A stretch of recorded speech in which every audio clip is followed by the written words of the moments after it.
Salve, salve, pessoal! Começando agora mais um estudo de mercado, falando do nosso querido Ibov. Ibov, o qual ignorou essa região vendedora e eu nem vou marcar essa, tá? Ou seja, estamos em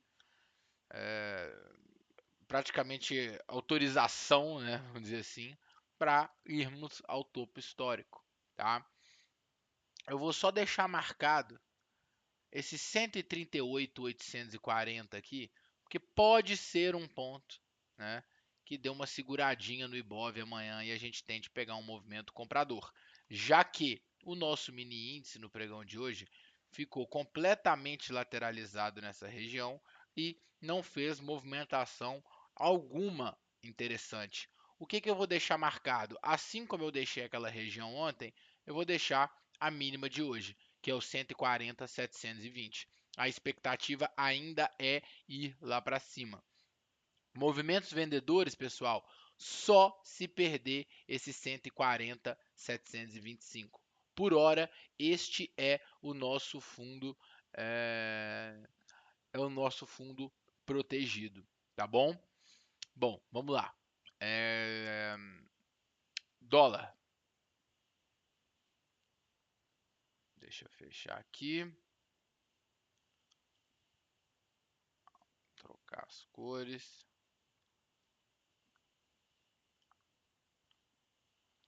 O que acontece com o dólar, turma?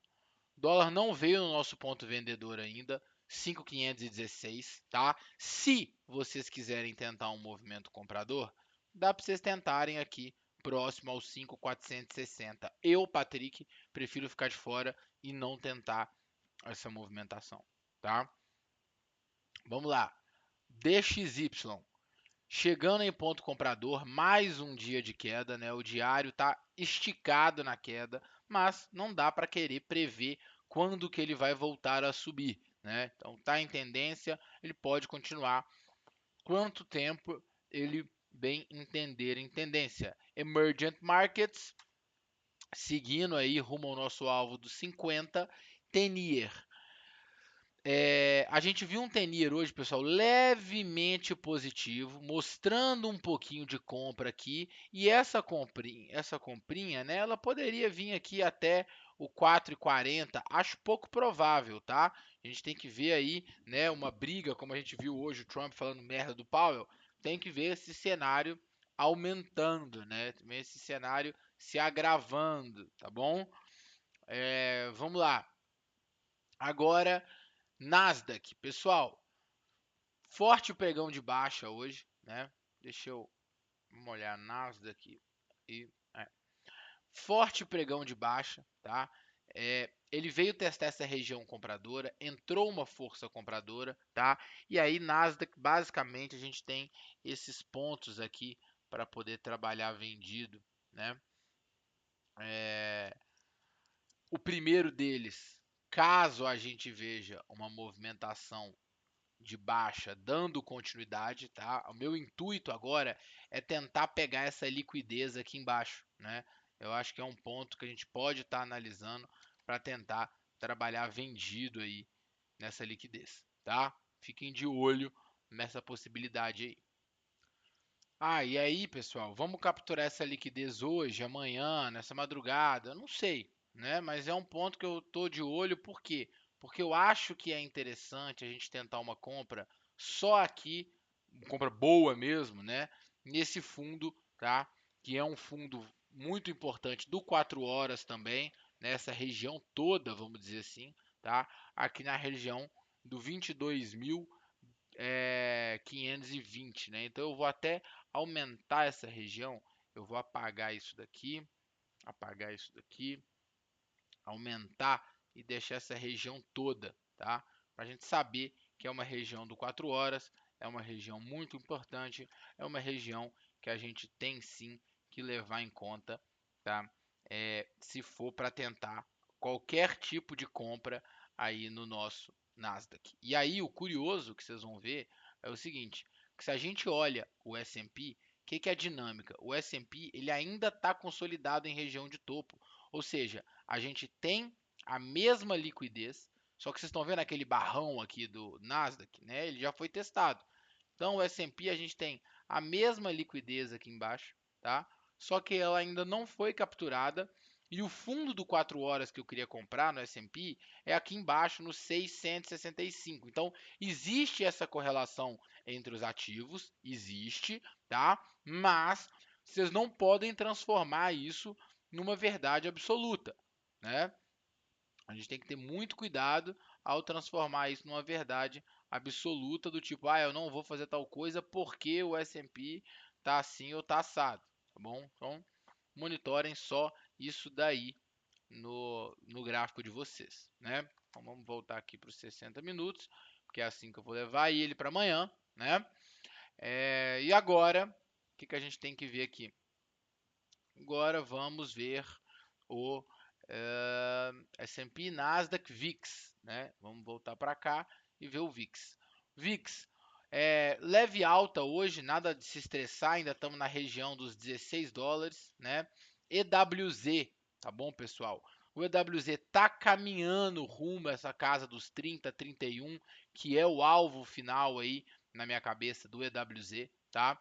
E o Small 11, a gente vê ele como ainda consolidado, sem perder os 105,50 e sem romper os 111,87. Bem parecido com o cenário que a gente vê no Ibov. Um petróleo por hora flat, porém ainda em região predominantemente compradora, mas, né, pessoal, venhamos e convenhamos, não rompemos os 67 ainda e está acumulando muito tempo nessa região, está demorando muito tempo para o preço mexer nessa região aí que ele está, né? Minério de ferro, pessoal. O que a gente tem aqui no minério de ferro? A gente tem um minério de ferro em leve alta no pregão de hoje, mas naquele mesmo marasmo daquela região que ele estava, tá? Então, nada que me interesse também aí nesse minério de ferro por hora. Obviamente, né, trazendo reflexo aí, Vale, etc. também, nada que me traga um apetite. O Bitcoin, finalmente perdendo o nosso fundo. O que a gente vai fazer agora? Gráfico de 4 horas e vamos monitorar duas coisas, tá? Primeiro, a possível compra que pode entrar aqui nessa região, que afinal de contas já até está entrando, né? E a possível venda que a gente pode fazer agora quando ele voltar para a região do 108. Então a possível compra que já está entrando aqui no 105, né? E a possível venda para a gente fazer um pouco mais acima, tá bom? Lembrando que, né, pessoal, estava falando aí do S&P Nasdaq, a tendência diária ainda é de alta, tá? Ou seja, rompemos topo, né? Ok, fizemos uma barra feia dessa. Só que se no pregão de amanhã a gente rompe isso aqui para cima, pode ser simplesmente uma região de base como foi essa aqui, tá? Então, muito importante ficar atento a isso também, né? Ouro, tá, turma? Tá numa região predominantemente vendedora para mim, né? Capturou essa liquidez, região vendedora que eu acho que pode levar o ouro até um pouquinho mais embaixo ali nos 3.500, 3.150, né? Que é o que eu tenho na cabeça. Dólar contra real, ainda numa movimentação baixista, numa região compradora, mas ainda não vimos um sinal comprador interessante. Esse sinal comprador interessante vai vir a partir do momento que ele romper os 5.540. E o euro-dólar fecha o dia, né? Tá aí flat praticamente, chegando na nossa região de alvo. Região de alvo não é para vender, é simplesmente para ficar atento, porque pode ter uma movimentação vendedora nessa região, tá bom?